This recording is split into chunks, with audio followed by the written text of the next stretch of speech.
Na Prever FM, você começa o dia bem informado. Agora 7h09 e para a nossa entrevista número 842, já está aqui na bancada a vereadora Érica Lial Thiago, a Érica da Liga do Bem.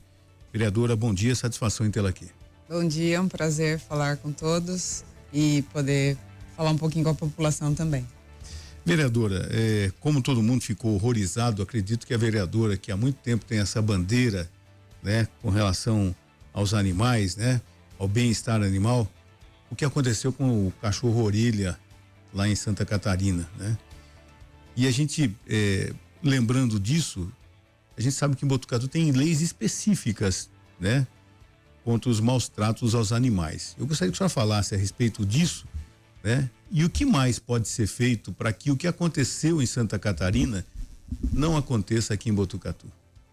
Realmente, a gente tem que pensar que hoje, graças a essa representatividade que existe de uma pessoa no poder legislativo, né, que nós nunca tivemos, ninguém representando a causa animal.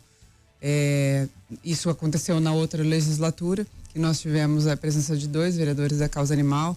Então, isso startou várias coisas, inclusive as leis, a mudança das leis de proteção animal, né? Tudo que houve de benefício aí para a população, principalmente em relação aos animais, que foi conquistado nesse tempo. Então, uma das coisas foi a mudança da lei, que ela era obsoleta, então, né, ela não previa muitas coisas. E além de que, mesmo com a criação da lei e as mudanças que nós fizemos, ainda a gente precisou adequar, porque, né, com o tempo a gente vai aprendendo que algumas coisas não funcionam. E hoje nós temos realmente uma lei vigente, e é claro, como tudo não é perfeito, a gente ainda precisa de muita fiscalização, precisa de gente trabalhando para que isso aconteça. Mas em relação ao caso do orelha, aqui em Botucatu, os animais comunitários, eles têm também proteção. Então, o animal comunitário, ele pode ser chipado, ele tem obrigatoriedades que as pessoas que cuidam do animal comunitário, elas têm também. Entendi. Então, é bem interessante a lei do animal comunitário. Nós temos muitos animais comunitários aqui em Botucatu? Eu sempre falo que nós temos mais animais na rua do que de rua, né? Entendi. Que o animal na rua é aquele que a pessoa solta para dar voltinha, que, né, abre o portão para o cachorro sair, do que de rua, que são os animais que são abandonados mesmo, que não tem ninguém. Então, e esses animais comunitários, a gente tem poucos. Então, se você passar em alguns bairros, você vai ver que tem casinha na frente da casa da pessoa, que tem potinho de água, potinho de ração. Normalmente é para que esses animais comunitários sejam atendidos. Então, nós temos poucos. Mesmo porque um vizinho gosta, outro se incomoda, nem sempre aquele animal vai conseguir permanecer naquele local. Muito raro que vários vizinhos se compadeçam e se unam para manter aquele animal naquele local. Então, quando todo mundo decide, olha, esse animal, vamos deixar ele aqui, tudo, ele se torna um animal comunitário e ele tem, alguns benefícios que as pessoas têm em relação a ele. Entendi. Com relação a esses animais comunitários, vereadora, o que falta para melhorar essa situação, né? A lei, ela consegue atingir essas, porque como é que você vai culpabilizar ou, como a senhora falou, eles têm a obrigação de ter a chipagem, quem que é responsável por isso? Como é que a lei consegue atingir essas pessoas? O que falta para melhorar essa situação? E aí, até esticando um pouquinho, um detalhe interessante que a senhora falou, tem aquele animal comunitário, mas também tem aquele que a pessoa solta. Isso também não está errado? Sim. Por lei, o animal, a pessoa que tem um animal e é de propriedade dela, ela não deve soltar, né? De forma alguma. Então, assim, porém, a gente sabe que esse número é gigante, então a fiscalização, ela é ineficiente. Então, quando o Departamento de Proteção Animal, ele é acionado para um animal que está na rua, ele vai até o local, descobre de quem é, vai atrás do tutor e sinaliza. Então, ele deixa ali uma notificação, fala assim, o animal não pode. Isso acontece em Botucatu? Isso, acontece. E aí, o que acontece é que a pessoa, né, ela não prende, aí o departamento volta, aí ele multa. Então, aí já existe uma multa. Porém, né, essa pessoa, tem pessoas que já levaram várias multas. E ainda quanto assim, a multa? Desculpa, vereador. A multa, acho que é grau leve, R$500. R$500. Na reincidência? É 1.000 e depois 1.500. Nossa, não é tão pequeno, não. Não é O cara baixo. prefere pagar? Porque as pessoas, o que as pessoas ainda não entendem é que elas acham que essa multa não vale nada, né? Só que quem realmente está indo para a dívida ativa agora, quem está percebendo que a multa ela é válida, agora está correndo atrás, está entendendo que existe realmente algo maior do que é só uma multa, vou deixar para lá. Então as pessoas estão acordando. E entra a cobrança aí dói no bolso, né? Eu sempre falo. Para os animais comunitários, o que acontece?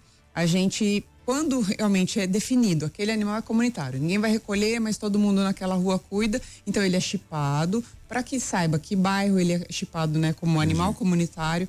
Então, quais os benefícios para as pessoas? Porque aí você coloca assim, de quem é a culpa? De ninguém é a culpa. Porém, existe uma responsabilidade. Então, se o animal caiu doente, ninguém vai ficar passando ali na rua para saber que o animal tá doente. Então, aquelas pessoas que são as cuidadoras, elas têm que sinalizar ao canil municipal de que aquele animal não tá bem, foi atropelado, porque é óbvio, né? Nas ruas ele vai correr esse risco, comeu algum alimento estragado, porque ele tá na rua. Então, tudo isso tem que ser sinalizado pelas pessoas que se propuseram a cuidar daquele animal, né? O canil municipal vai ter o papel de prestar o serviço. Então, olha, esse animal foi atropelado. Vai lá, busca o animal comunitário, presta assistência, tudo, devolve no local. Não é a melhor das políticas, a gente não quer que tenha, né, vários animais comunitários nas ruas, mas em alguns casos, em alguns bairros, a gente sabe que é praticamente impossível controlar isso, porque a quantidade de animais hoje é muito grande. Então eu falo, não é possível resgatar todos, não é possível cuidar de todos, e ainda existem as pessoas que deveriam cuidar dentro dos seus lares que colocam na rua, o que gera um número gigante de abandono. O número de ocorrências por dia envolvendo animais é muito grande? É grande.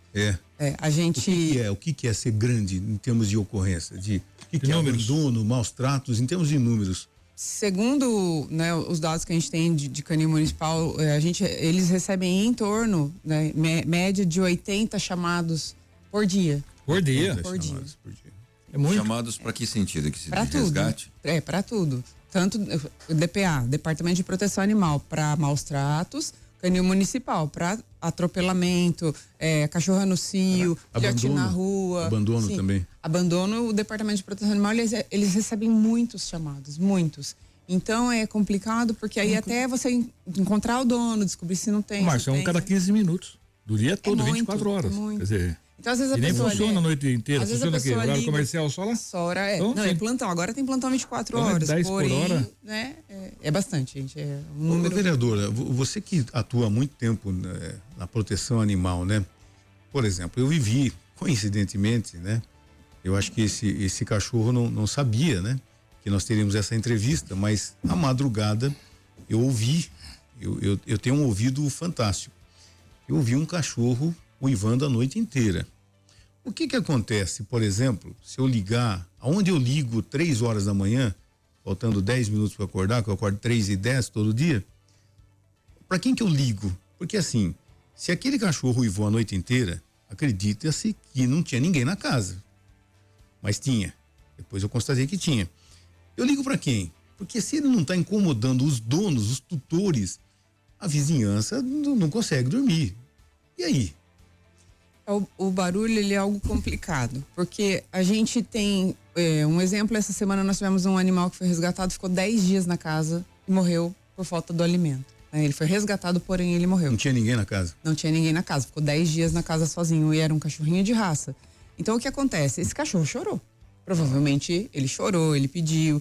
Então assim, a gente não prestar atenção nesses sinais é complicado, porque às vezes um animal tá pedindo socorro, né? E se ninguém subir no muro para olhar, ninguém realmente fizer uma denúncia, esse animal vai morrer, né? Mas existem também os animais que simplesmente fazem barulho, né?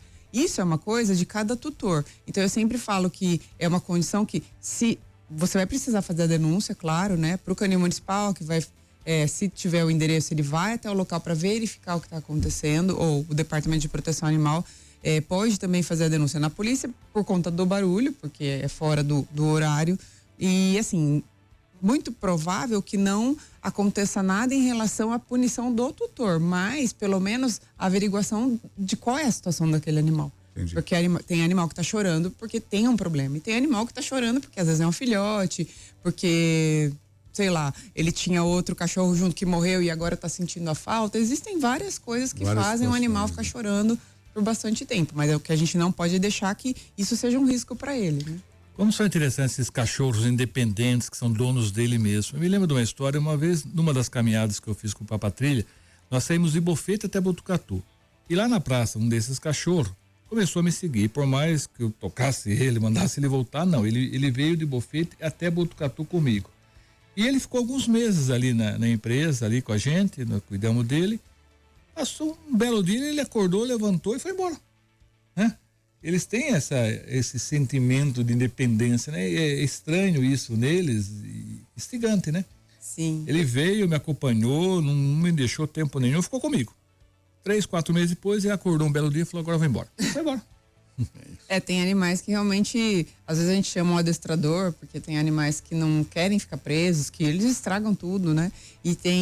Aí tem casos que o adestrador fala, olha, esse animal é vida livre, ele não quer ser preso. Aceita. Ele é cigano. Assim, exatamente. E aí se você prende, ele morre, né? Morre de depressão, morre de tristeza, então eu falo, realmente tem que entender como um ser, como, né, uma pessoa, cada pessoa diferente, cada animal diferente também. A senhora desculpa, Márcio. A senhora falou do Departamento de Proteção Animal, né? O DPA. Isso foi criado num passado recente, eu não sei se foi 2024, acho que foi a criação, 2025. 24, antes, né? Eu acho que foi 23.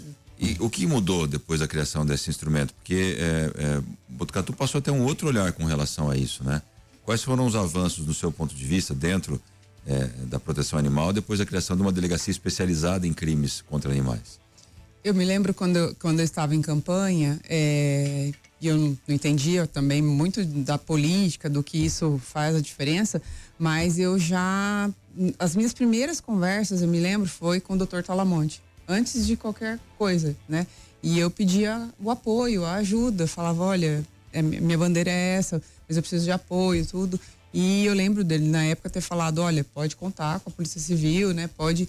E aí, o primeiro caso, eu me lembro assim, que foi o que iniciou tudo isso, foi o caso de um cãozinho que ele foi degolado por uma pessoa que estava agredindo os familiares, estava ali, e aí a hora que a polícia chegou ao local, ele pegou a faca e cortou a garganta do cachorro. O cachorro não morreu, né? Que é o Raul, que a gente inclusive deu o nome dele porque era o nome do policial que salvou. E aí ele cortou a garganta do cachorro de fora a fora. E aí a polícia falou, olha, a gente tá com o cachorro aqui e tá com o pescoço cortado e a gente não pode pôr na viatura, né? Tá sangrando e tal, o que a gente faz? Daí a gente saiu correndo, pega o cachorro, põe no carro, leva pro hospital e assim, nós não tínhamos ninguém até então. Então a gente tinha que, o protetor, tinha que ser o protetor, quem fosse, quem desse, né? E a gente ficou sabendo, correu, resgatou esse cachorro, né? Depois ele teve sinomose, depois ele foi curado da sinomose, depois ele foi adotado, ele tem uma vida muito feliz hoje. Mas aí a gente notou que precisava de uma equipe, precisa ter alguém. Precisa ter alguém que tenha poder de entrar na casa de uma pessoa quando tem uma denúncia, porque eu já pulei portões, né? Assim, porque eu vi que o animal estava em risco de vida, mas assim, dentro da lei pode, se o animal tiver em risco de vida. Mas e se não tiver exatamente em risco de vida, mas eu tô vendo que não tá uma boa situação, eu não posso entrar numa residência, mas o Departamento de Proteção Animal pode.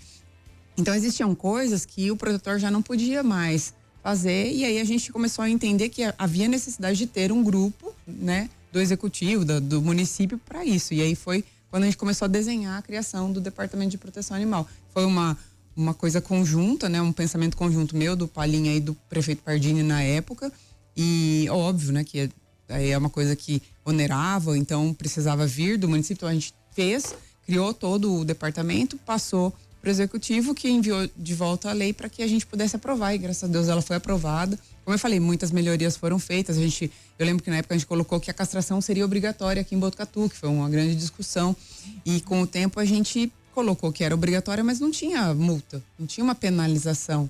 E aí as pessoas falavam, não vou castrar, o cachorro é minha, castra se eu quiser, né? Por isso quem manda sou eu. Exatamente, e tudo bem, não. Hoje em dia, se você vai e a pessoa fala, não, eu castro se eu quiser, fala, não, então tá aqui. Né? O papel tá aqui, você tem 30 dias para castrar. Se você não castrar, aí a multa foi já parte de R$1.000. Uma castração hoje custa R$200. A gente tem castração gratuita do município. Então, assim, é muito mais fácil pagar os 200 ou né, conseguir a gratuita do que pagar os 1.000 de multa. E se nascer filhote depois que a pessoa for sinalizada, né, daquilo ali, aí é R$1.000 por animal por nascido. Filhote. Nasceu 10, complicou. Vereadora, nós vamos ter vacinação agora no domingo, né? Vai.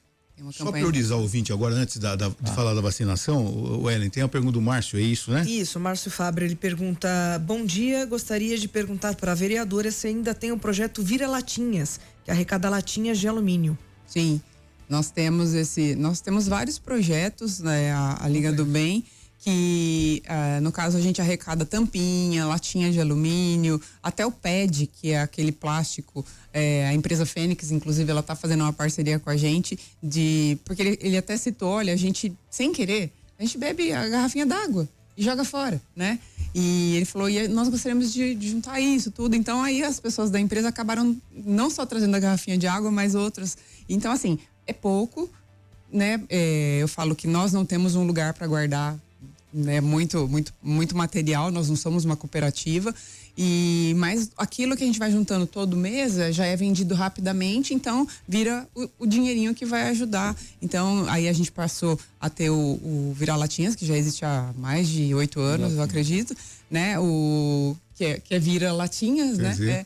E aí as tampinhas e o PED, ele veio junto disso. Inclusive essa semana eu tô apresentando um requerimento pro Fábio, porque nós soubemos que existe eu recebi essa denúncia, né, de que existe um descarte de material que a população está separando para que está sendo jogado, ao invés de ser separado, ele está sendo jogado no lixão. Porém, eu já tive, inclusive, resposta do Fábio, né, que isso já está sendo averiguado, e assim, o que vem futuramente é muito legal em relação a esse material. Então isso já foi pensado, já foi avaliado e já está sendo feito de uma forma que vai ajudar, inclusive, várias cooperativas, o que é muito bom. E eu falei, por favor, né? Porque a gente, assim, uma latinha faz muita diferença. As pessoas passam lá e falam, olha a latinha, né? E a gente fica feliz, porque eu falo, não tirar da população que precisa, eu falo, não, se você doava para uma pessoa, não deixa de doar, porque aquela pessoa precisa. Mas se você não tinha o hábito de arrecadar, de juntar a sua latinha, começa a guardar e leva pra gente. Então aí a gente vai fazendo esse trabalho. O projeto ainda continua. Pois não, Ellen? Mais um? Não. Vereador, agora indo mais para a parte política, como é que é a sua visão? Primeiro, antes de perguntar até da causa animal, eu digo infelizmente, porque eu gostaria que as mulheres tivessem mais representatividade, mas esse ano, essa legislatura, a vereadora é a única mulher na Câmara. Qual que é a sua avaliação disso? Como é que é ser a única e trabalhar com 10 outros vereadores, né? No mundo que a gente sabe a dificuldade que as mulheres têm no dia a dia, né? Isso se replica na Câmara? A senhora também encontra dificuldades por ser só uma dentro da Câmara? Não, olha, posso dizer que está sendo o contrário, né? O respeito ali dentro, né? Eu estando como a única mulher, ele está sendo muito maior nessa legislatura do que foi na outra. Na outra realmente foi bem difícil para mim. Eu tentei desistir no primeiro ano, no segundo ano, no terceiro ano eu só não quis desistir no último ano, porque aí é aquela coisa que eu falo, ou você cai ou levanta, né? E aí na política você aprende isso muito rápido, apesar que eu demorei um pouco, mas e aí você começa a entender um pouco do peso da política. E assim, eu falo que a política para a mulher, ela não é fácil. Ela não é fácil porque e quando você tem alguns princípios também se torna um tanto mais difícil a política. Porém, eu sempre digo que se nós não tivermos bons representantes com causas realmente que vão ali lutar por alguma coisa, então a gente não vai ter nenhuma representatividade de nada, né? Então nós temos pessoas que representam bairros, pessoas que representam, mas poucas pessoas que representam causas. E aí, independente de ser homem ou mulher nesse caso, né? E aí, o que acontece? A Érica é procurada para causa da mulher, para causa da violência, para causa da criança, para causa do animal. E é claro que dá para abranger, dá para conversar sobre tudo isso, mas abraçar de verdade é impossível, né? Porque você tem que dar uma prioridade para um assunto e você vai tratar dos outros. Mas por que a representatividade é legal? Porque se nós temos mais mulheres vão trabalhar por aquela causa. Olha que interessante. A legislação exige que tenha um número mínimo de candidata mulher, mas não garante a vaga. Seria a mesma coisa que na educação, se garantir que tem um número mínimo de participante de outras etnias, mas não garantir a vaga. Não adianta nada. Acho que a legislação, nesse sentido, teria que ser aprimorada, não, Márcio? Falou, olha, não é só garantir ou exigir que tenha um número mínimo que cada partido de candidata, mas garantir a vaga numa proporcionalidade mais ou menos equivalente. Nos Olha, nós Emirados vamos ter Árabes, não X. só a gente tem a proporcionalidade dos candidatos, mas das cadeiras. 50% eu acho das que seria legal. cadeiras é de Existe a mulher. garantia da vaga, né? Exatamente. Tipo aqui em Botucatu, ó, nós temos 11 vereadores. De repente, 20% seria destinado às mulheres. Independente do número de votos de cada uma, né? Eu espero que a gente chegue num momento que isso seja uma lei que 50% tem que ser ocupado por mulheres. Não é.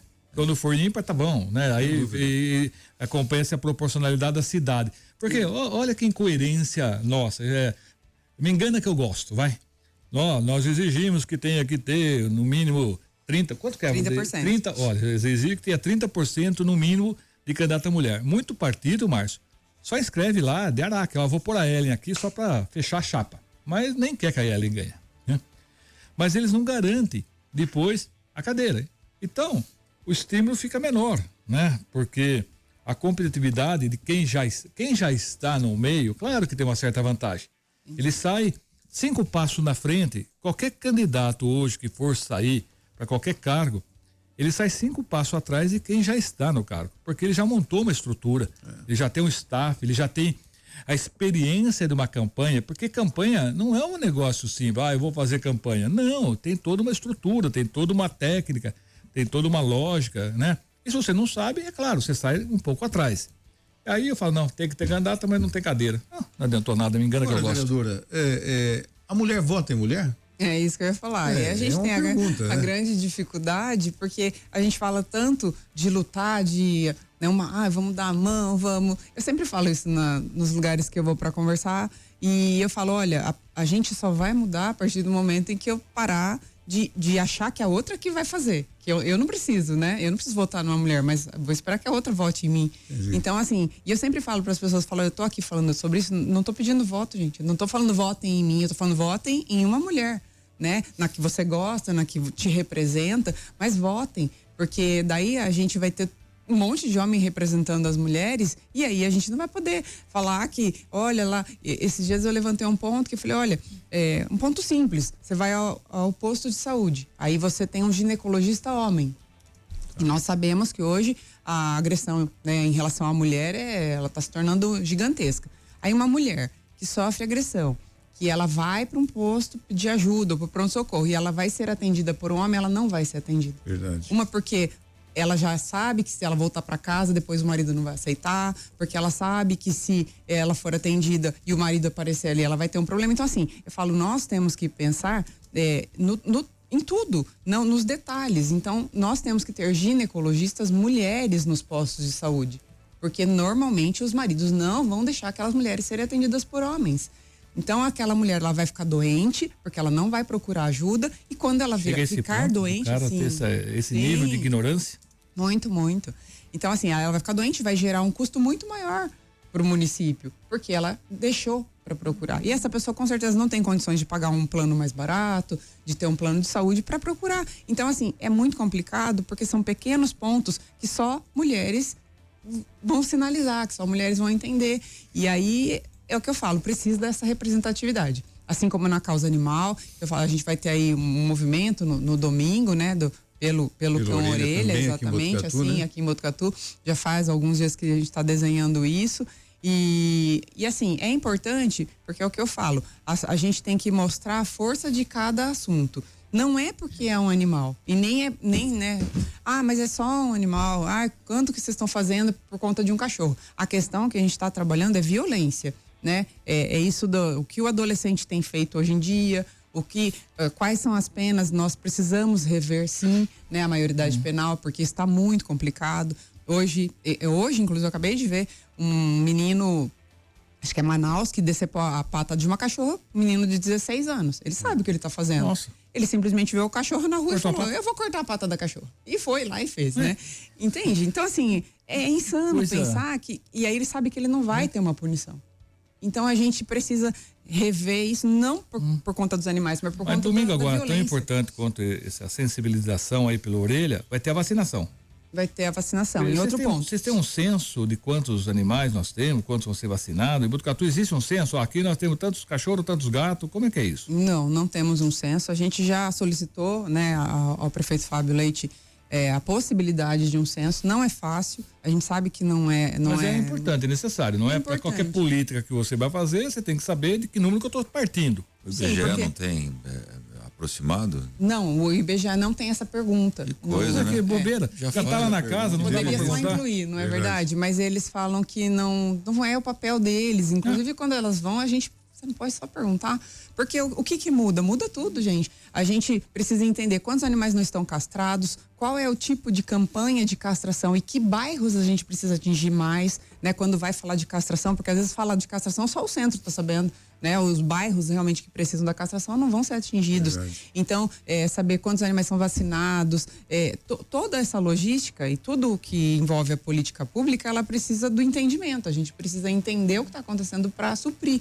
Então, por isso que a gente nunca consegue saber nem os números. Imagina como que a gente vai resolver o problema se a gente não tem os números. Então, foi um pedido que a gente fez. Ele falou que o Fábio Leite, né? Ele falou, olha, vamos estudar, vamos ver o que a gente precisa. Se precisar contratar uma equipe, né? A gente contrata, vamos ver o que é possível fazer para a gente fazer esse censo. Mas, como eu digo, para a causa animal, tudo é um segundo plano, não em relação ao nosso prefeito, que ele abraça muito, mas em relação às verbas, né? As verbas, elas são mais difíceis de vir. No finalzinho, nós temos mais uma pergunta de ouvinte, Helen. Tem, o Elcio Daniel, ele pergunta, ele gostaria de saber se há algum projeto de clínica veterinária de graça, já que nós temos a faculdade veterinária, ele cita que o valor é muito próximo à clínica particular. Sim, hoje a FMVZ, ela realmente trabalha com valores, não existe atendimento gratuito, isso existiu há muitos, muitos anos. Por que parou o gratuito? Eles falam que... Não é público. Não é público? Não. Como não é público? Não é público. É bancado por quem, Guilherme? É uma discussão grande essa do FMVZ, mas eles falam que não é público e que para que eles consigam manter o ensino ali, toda a qualidade, eles precisam cobrar. Ok, então desde quando eu entrei, eu falo, as minhas duas lutas eram ter um lugar para acolher os animais, que hoje é o Centro de Proteção Animal, que está sendo construído lá ao lado do Canil Municipal, que foi uma emenda que eu destinei, mais deputado, tudo, e o Hospital Veterinário Público. Ele já está em andamento faz tempo. A gente já isso a gente anunciou na época do Pardini. Finalzinho da época do Pardini, nós já tínhamos trazido isso de ter o Hospital Veterinário aqui. Antigamente, a gente construía um hospital veterinário, o que demorava anos, né? Quando tá pronto, não vai funcionar. Hoje é diferente. A gente traz o planejamento e já põe em funcionamento, porque não precisa construir, aluga um lugar, já começa o funcionamento. Porém, o que acontece é que nós já tivemos o chamamento público para as empresas, 3 empresas se apresentaram, 3 OSCs, né, se apresentaram para prestar o serviço e eles mesmos brigam entre si. Então, quando um ganhou, os outros 2 entraram com recurso, derrubou. Aí abriu de novo, aí demora. Briga de cachorro grande. Começa de novo e tudo. Então, nós já tivemos nessa fase 3 vezes o chamamento, 3 vezes um ganhador, e além de que o ganhador, infelizmente, ele tem um péssimo plano de trabalho, né? Eu falo, a gente que entende pouco sabe o que é um pequeno plano de trabalho, eles têm péssimos planos de trabalho. Então, assim, a preocupação dessas entidades ou de quem está envolvido nisso não é exatamente o bem-estar animal, né? É a estrutura. Pra gente é só o bem-estar animal. Então, a gente até conversou, acho que há 2 semanas eu conversei com o Fábio, a gente vai precisar pensar que se ninguém ganhar novamente, a gente tem que pensar em outra fase, né? Colocar uma clínica de Botucatu, começar a dar chance, mudar esse edital, tentar mudar ou, sei lá, sentar com essas pessoas e conversar sobre esse plano de trabalho, porque não dá para deixar mais tempo, né? Uma hora a gente tem que entrar melhor nessa história da faculdade. Não seria mais simples, então, fazer uma parceria com o próprio hospital veterinário de lá, que eu não concordo muito com essa ideia que é público, não é público. É público, que lá é mantido com o imposto nosso, que se eu tiver que pagar, eu tô pagando 2 vezes. Mas vamos esquecer esse lado mais político. Assim como a Botucatu já fez parceria com a Unesp na questão da saúde, pronto-socorro e tal, não seria então mais barato do que construirmos um hospital veterinário, uma clínica veterinária pública, de a prefeitura ter essa parceria com esse hospital que já está estruturado, para poder suprir essa carência, essas pessoas que têm uma necessidade e não têm condição de dar o atendimento adequado? Hoje, para você ter uma ideia, o Hospital Veterinário Público, a gente está falando em torno de 3 milhões ano, para que ele funcione, atenda tudo que é necessário. Isso é uma ideia do que já existe. em negociação com a FMVZ há algum tempo, esse valor era de 7 milhões. Então, era inviável, né? Devia ser a metade, não o dobro. Uma clínica, né? E aí nós hoje, para tentar um pouco minimizar isso, o Canil hoje castra, né? Porque até então não fazia nenhum tipo de serviço, atende alguns casos em que o Departamento de Proteção Animal constata que aquela pessoa está com o animal doente, não tem condições, então ele encaminha e esse animal é atendido, porque a nossa prioridade é o animal, não é se a pessoa tem dinheiro, se a pessoa não tem dinheiro, assim como o hospital. Mas o hospital, ele é uma realidade que está na mão. Eu falei, ele tá aqui com a gente. Ia custar metade, até porque ele depende dos animais para poder ensinar os alunos. Para ensinar, mas não. Porque as pessoas ainda vão. E assim, como a FMVZ, ela cuida de animais de toda a região, então ela tem um público muito grande ainda. Né, que são essas pessoas que vêm de fora. Mas realmente o atendimento ele não é gratuito e realmente chega bem próximo ao preço de clínicas particulares. O que não justifica, né? Porque não paga imposto, não paga aluguel, quer dizer, ele tem um custo subsidiado perto de uma empresa privada, vamos dizer assim, né? Acho que uma ideia seria chamar, né, essas pessoas acho que não vem não. Conversa. Acho que eles não vêm, tá? Vereadora, muito obrigado por ter aceitado o nosso convite. É um assunto que também é uma bandeira nossa aqui também, a causa animal, e conte com a gente no sentido de divulgar as ações tão importantes que envolvem o nosso dia a dia. Muito obrigado, viu? Eu que agradeço, sempre que, né, for possível, puder falar para a população da causa animal, falarei, e para a gente realmente pensar que hoje em dia, né, são vidas, não importa, ninguém é mais que o outro, então a gente tem que, se cada um fizer a sua parte, a gente vai ter com certeza um mundo melhor para os animais e para as pessoas. Muito bom. Você ouviu Primeiro Jornal Previr FM.